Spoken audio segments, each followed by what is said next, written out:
Hey, welcome back to Car Talks, where I rant, babble, and word vomit my thoughts on training, fitness, and whatever. Just what's going on. And thinking optimal versus acceptable technique. I originally kind of heard this concept from Squat University. It's Dr. Aaron Horschig. If you're not familiar, but if you're on social media, hopefully you are, especially if you're trying to get some serious strength gains. Acceptable technique and optimal technique in the weight room, right? And I've heard a lot of different thoughts on this.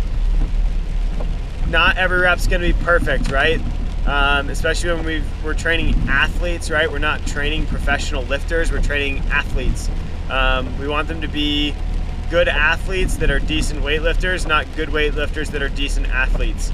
And so when we're teaching, especially kids, and loading kids, what we want is there is an optimal technique that will help them lift heavier and with more loads, but ultimately what we really need is to make sure we've got acceptable technique. It may not be the most optimal, but it's also not going to lead to injury, right? And I think that's where the fine movement or the fine line has got to be drawn. Acceptable technique is the one that's going to be is going to keep them from getting hurt, to help them get stronger.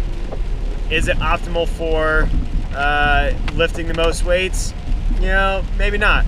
But then we have to, like I said, reevaluate. Are we trying to train good athletes, or are we trying to train good weightlifters that are decent athletes?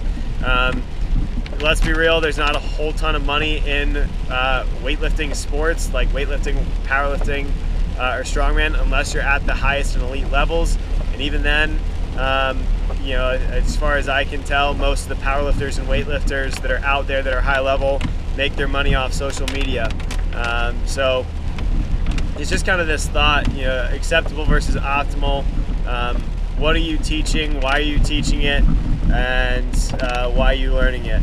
Obviously, I like to teach some of the things that will help optimize certain movements, but at the same time, you know, I don't know if it's 100% necessary to do everything all the time in the weight room, right? So acceptable versus optimal. Chase acceptable first. If we really, really want to maximize things, we go for optimal. But especially for a lot of athletes, what we really need is to focus on mastering the basics and teaching acceptable technique, because that's what's going to help them gain strength, gain speed, and keep them injury free. So until next time, we'll see you.